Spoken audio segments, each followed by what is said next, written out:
Welcome to the Hub Roundtable for the 19th of September 2025. We're digging into the notwithstanding clause. Big news. Supreme Court is going to be looking at the clause. Where and when and how can governments use it? Twitterverse is blowing up as a result. To help break it all down, Sean Speer is here with me, my co-founder and editor-at-large at the Hub. Hey, Sean.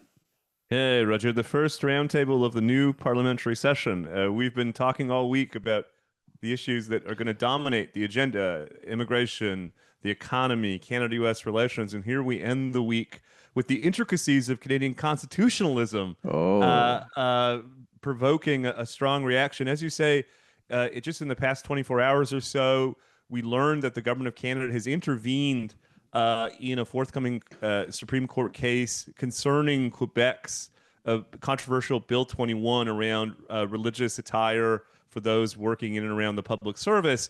And what's interesting, Rudyard, is the government is not weighing in on the particular case so much as using it as an opportunity to, in effect, ask the court for guidance on the use of the notwithstanding clause. Particularly controversial is the suggestion that the notwithstanding clause ought to come with something of a time limit, that governments can't continue to invoke it over and over again.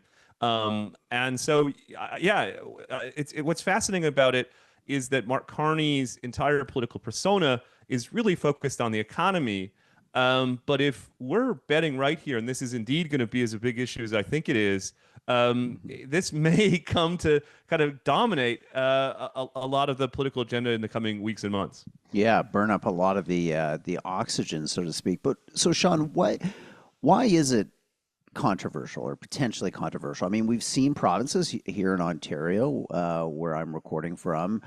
Doug Ford has invoked the notwithstanding clause. There was a lot of pearl clutching, a lot of hand wringing, but ultimately, said and done. Related to City Hall, related to municipal elections.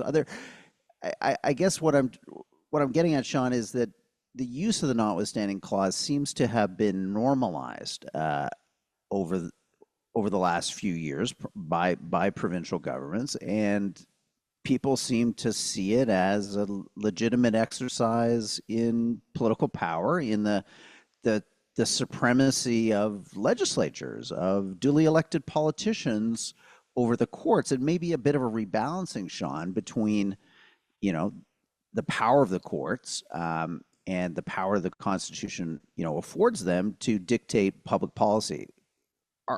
Is this about moving away from that, going back towards courts that are telling legislatures, or at least constraining legislatures in ways that, we're more familiar with? Yeah, I think that's precisely right. That the federal government, both under Justin Trudeau and now under Mark Carney, and I would say center-left politicians more generally, have been a bit averse to the growing use of the notwithstanding clause, particularly by center-right governments across the country.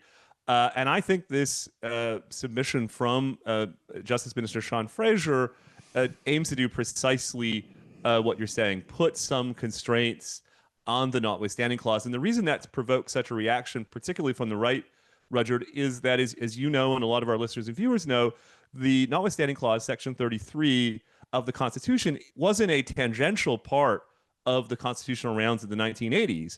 I think it's fair to say, as the Alberta government's factum to the Supreme Court says, no notwithstanding clause, no Charter of Rights and Freedoms. It was that fundamental to the agreement, and it's written pretty plainly. Its use has gone, as you say, mostly uncontested. And here we have the Carney government essentially asking the Supreme Court to amend the Section 33 and introduce new constraints to its use.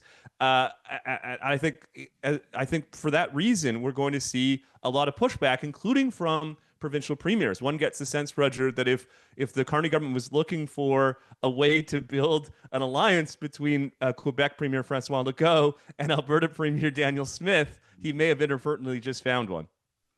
Yeah. So, to what extent, Sean, is this trying to solve for the politics of Quebec's kind of religion laws versus something broader, which is, a concern by the federal government that provinces are becoming a little too familiar, a little too comfortable with the notwithstanding clause. And again, as the kind of maybe what had been assumed before, a lot of potential political cost to using the notwithstanding clause seems to have not materialized for governments that have asserted it. You know, give us your sense. Is this targeting Quebec, or is this a broader kind of assertion, I guess, of the federal government and its belief that the Constitution and the ideas and principles affirmed within it should kind of trump, not literally, but should trump, provincial preferences and prerogatives? Yeah, I think it's the latter. I think that the Liberal Party sees itself as the champion of the Charter of Rights and Freedoms. Minority rights are a big part of, I think, progressive identity these days. And I think the growing use of the notwithstanding clause, I think 6 times since 2018, including outside of the province of Quebec. Our listeners and viewers will know before recently it had only been used by the Quebec government. We are now seeing it invoked by Alberta, Saskatchewan, Ontario, and others. And so I think this is in a way an attempt to put some constraints around the notwithstanding clause in the name of affirming the Charter of Rights and Freedoms and affirming individual rights. But as I say, I don't think people should underestimate the significance here. There's no reason to think that the Supreme Court of Canada, one that has a disproportionate number of Trudeau appointees, is going to be Mm-hmm. circumspect about responding to this request from the government of Canada. I think we are walking backwards into a pretty big deal here, where a decision from the Supreme Court could effectively rebalance what was a delicate balance achieved in 1982 between a role for the courts and a role for Parliament. And in that sense, Richard, I think we're going to see a big reaction from Premier Smith, Premier Legault, and probably the federal Conservatives. And I'll come back to you in a second. But if I had to really think about motivation here, why this, why now? Yeah, yeah. It comes back to something David Frum said to us months ago, that as Mark Carney moves in a more pragmatic direction with respect to economic and fiscal policy, he may look for issues where he can nod to his progressive Right. base. I think that's part of the explanation for why the government has moved to recognize, for instance, the state of Palestine. And one wonders if this is part of an overall strategy to balance what we can expect to be something of an austerity budget in November and the interests and preferences of progressive voters within the Carney coalition. Yeah, in the back half of the show, exclusively for Hub subscribers, we'll get into a little bit of the budget, why it was delayed, and how do you have an austerity budget when your deficit's north of $80 billion a year? At least that's what the rumors kind of indicate. Just to talk a little bit more about the politics of this, especially in Quebec, I guess would be a boon for Legault, that nothing better for a somewhat embattled Quebec premier to be fighting against seeming encroachments of federal power into the Belle Province, but also some concerns, I guess, in Quebec at the extent to which the Parti Québécois and kind of nationalist forces generally have had some revival, some kind of resurrection of their political prospects. Is there a worry here, Sean, that I don't know, we're whenever we get to the Constitution, it has a tendency to open up other divisions in the country that are just bigger than the letter of the law, than what is actually being discussed. It surfaces grievances. It galvanizes opponents of federal power. I think of Alberta too. I mean, this isn't a moment to be kind of poking the bear in Alberta by seemingly encroaching on some, as you say, well delineated, well understood provincial uses and applications of the notwithstanding clause, which were part of the inherent bargain around the patriation of the Constitution itself. Yeah, I must admit I'm hugely surprised, Roger. You get the sense that Mark Carney aspired to be prime minister because he has a theory of the case about the economy and the environment and wanting to do some big projects as part of this vision for an energy transition. Uh, and one wonders if he just made a decision this week that is going to railroad that agenda and as you say, walk him into a huge fight with the provinces and possibly a national unity crisis. We'll have an election in Quebec next year. Yeah, next Former fall. federal lib former federal liberal Pablo Rodriguez went back to Quebec to resurrect the Liberal Party there, and you have to assume that he's the most upset about this decision because, as you say, not only will it give Legault, who desperately needs it, a bit of momentum, you have to think that the Party of Quebecois is going to ride this wave Yeah. to a majority government in the province. Yeah. Final insight. You know, what I'm concerned about is that, we're seeing out of the Carney government, we'll talk about it on the back half of the show with our hub subscribers. We're seeing a very state-centric, government-led approach to reviving the economy. We'll see if it works, but we're going to see large-scale public borrowing, debt-financed investments, however those are characterized, in infrastructure or other major projects. In effect, the theory of the case that Mark Carney is pursuing on the economy is that more government direction, more government impetus is what's required to dig Canada out of its economic and strategic kind of rut that it finds itself in as the Trump presidency steamrolls ahead. To then on the kind of the constitutional side, similarly, kind of assert, federal primacy here.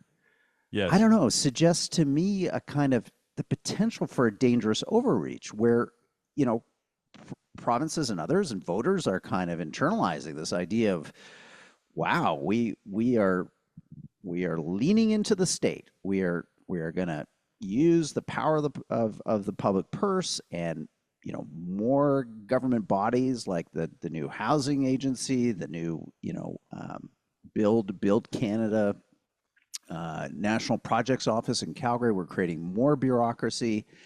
And okay, we're willing to give you, I guess, a lot of voters the benefit of the doubt. Let's see how that plays out. But then to add on top of that, this kind of assertion of kind of a federal interpretation Yes. of how provinces should be curtailed in asserting, again, the preferences of their legislatures, of their voters. It all just seems a kind of retrograde, like a kind of hearkening back to, a Canada of the 1970s of command and control, not only on the verticals of the economy and trade and investment and foreign relations, but internally in terms of our own legal and constitutional order and the power struggle between the provinces and the feds. Yeah, I think that's a brilliant point. I'm nodding along with you. Just a couple of points to emphasize what you're saying. First of all, you'll recall in the 2006 election, for better or for worse, then Prime Minister Paul Martin raised the prospect of getting rid of the notwithstanding clause. One can argue for or against the notwithstanding clause. I happen to be broadly in favor, but the points we're making here aren't even so much about the importance of the notwithstanding clause, but we have an amending formula. If Mark Carney and Sean Fraser want to Yeah. revisit the notwithstanding clause, fill your boots, make the case. But instead, what they've done is, first of all, not raise this in the context of the campaign. This has been thrust on us post-election. Second, of course, as we've been discussing, the notwithstanding clause was part of a grand bargain between Ottawa and the provinces. No consultation with the provinces before making this submission to the Supreme Court, and no engagement with Parliament. The Constitution Act was, of course, an outcome of the parliamentary process. The notwithstanding clause is drafted this way because it was meant to be drafted this way. If Mark Carney and his government don't like it, there's a process to change it. But this is unilateralism on the part of the prime minister, essentially asking the court to rewrite the Constitution, skipping the amending formula. And for that reason, I think it has to be understood as part of this centralizing tendency on the part of the prime Yes. minister and his government that extends now from to the heights of the economy to the basic constitutional order of Canada. And that's exactly why I think we're going to see, notwithstanding the kind of technical nature of what we've been discussing, a huge reaction from the premiers and a huge reaction from the opposition. One wonders if the prime minister's technocratic mind may may give him a bit of a blind spot on the significance of this decision and this action on the part of his government. Yeah. Well, look, I'm so glad you encouraged us to kick off the roundtable with this topic because you're right. There's a reason why this debate is just heated up to a boil in the space of 24 hours, and we always like to keep our audience kind of abreast of the latest issues and ideas that are kind of driving the public conversation. So if you enjoyed the first half of the roundtable, Sean, let's get all those listeners and viewers signing up as Hub Heroes. $1 a week, you can get all of our best podcasts, including the roundtable at full length, in conversation with David Frum. Sean is having some terrific conversations with David the last couple weeks, and a host of other shows. So please head over to www.thehub.ca, grab your Hero membership, and we'll send you immediately a link to listen to the back half of the show on your favorite audio app, or watch it in high definition video on our website, an exclusive perk of Hub Hero and Hub Fellow membership. So a quick bye-bye and then a hello to our Hub subscribers. This video has been brought to you by Airbnb. A big thank you to Airbnb for sponsoring the Hub's YouTube channel this month. It's great to be the beneficiaries of their support. Here at the Hub, we talk a lot about the housing crisis ongoing in the country. As we know, there are people out there that think that short-term rentals are to blame for taking supply off the market. But here at the Hub, we can feel that that doesn't make sense. You know, consider for a moment that the median number of nights an Airbnb is hosting someone in Canada as a guest is 55. These, frankly, aren't full-time rental properties. They are Canadians trying to get by like the rest of us by finding some additional income through renting out a property they own. Government data supports this. Statistics Canada recently reported the amount of Airbnbs that could actually be converted into long-term homes accounts for only 0.6% of Canada's housing stock. Canada needs solutions to tackle the whole housing market, not just 0.6% of it. We agree. Learn more at airbnb.ca/closer look.